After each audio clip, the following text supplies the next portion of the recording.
Hey guys, I wanted to really post another video tonight in my office this time with the smaller Christmas tree. It's been a long day, tired from work, and I don't really want to be on camera, but I do have something to say. So, you will never ever hear me going on any social media forum stating things that I don't know about or I can't back with my experience firsthand or circumstantial, at least, evidence, okay? And I'm not here to state anything that is false about Craig Sawyer, but these are the things that I know, okay? Back in July, I paid over $500 to go to a fancy hotel that was hosting an education how to speak in schools to kids about educating on child trafficking. A month prior, what Craig Sawyer described as a child trafficking camp and rape trees was shown on video and all this evidence, and that he was concerned, and 24 hours later turned around and not only gaslighted us all and made believe he never said it, he answered to none of the evidence. He answered to none of the chain of custody. But what really made it worse and what really made him look bad, he did to himself, was that he just blocked people instead of answering them. And I've been wanting to say this for so long. So I go to this conference. I had decided and already registered for it before that whole thing happened in Arizona. And I found out he was one of the sponsors for it. And I go there, and it's in this really, really fancy resort hotel. But I went. I really wanted to go and speak in schools. I'm an RN. I've stood in front of classrooms of 35 nursing students and done a good job. So I thought, hey, I can go and do this. I went. It was good-hearted, well-meaning people running it, but they had him as as the sponsor. Anyway, to make a long story short, he had his posse all around him. They were jumping up and down to run out and do, I don't know, Leo stuff during the middle of the conference. They were staring me down. I think he knew who I was from Twitter, or they thought perhaps it was me. I don't know. But he had blocked me before I got there for asking a question about chain of custody.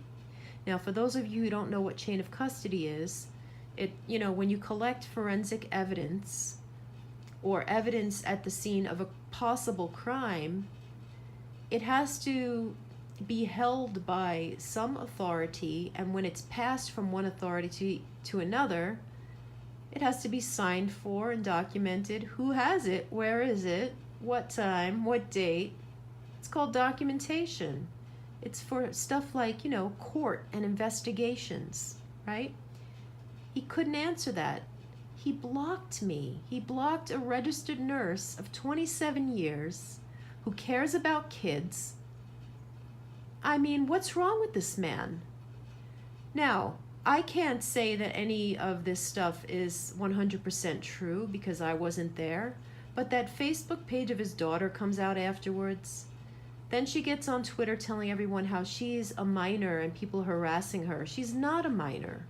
She's not a minor. We see this. We hear of a possible abusive past of this guy.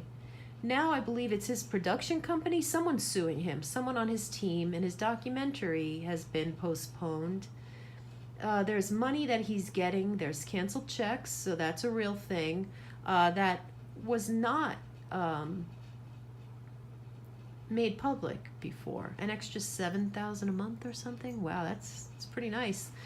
Wish I made that as a nurse. Anyway, this guy from the beginning, I really was in total support. I was following him. I was thinking of giving money. I'm so glad I didn't. And you know why?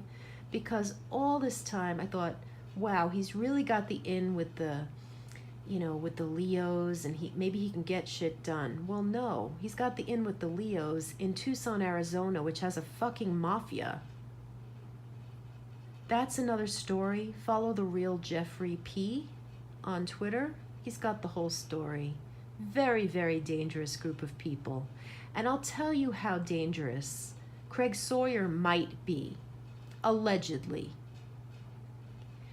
I leave the conference after everyone was trying to get a photo op with him. All I wanted to do was go up politely, and I was very kind, and say, hey, you know, I think you blocked me on Twitter. I'm a longtime supporter of yours. I was just wondering whatever happened with the Tucson evidence.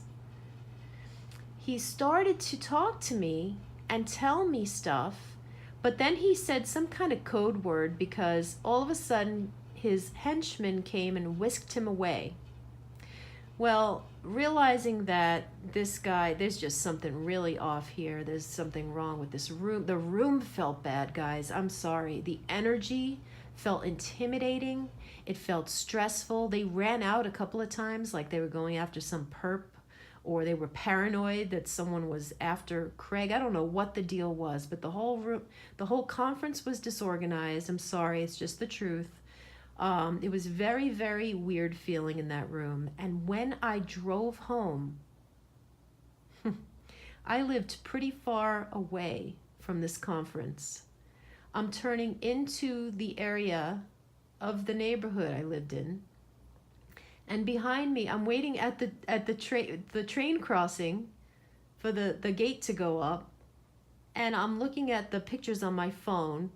And I notice, oh, there's Tucson PD behind me. And they follow me all the way to my last turn and then proceed on. 4 days or 5 days later, maybe it was like a week, I look outside and there's like a stakeout on my corner with a Tucson PD car and then 2 unmarked cars with men sitting in them, just lurking and sitting.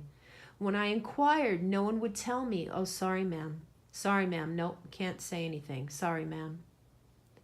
So I just said, well, noted.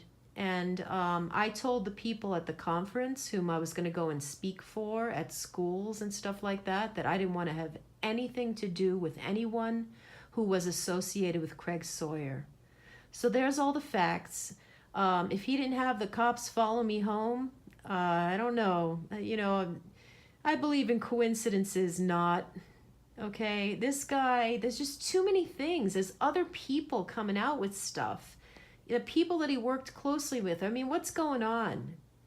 All right? You can't be a Navy SEAL and hero and not be able to have a conversation without blocking people and possibly having them followed home by the police. That is harassment.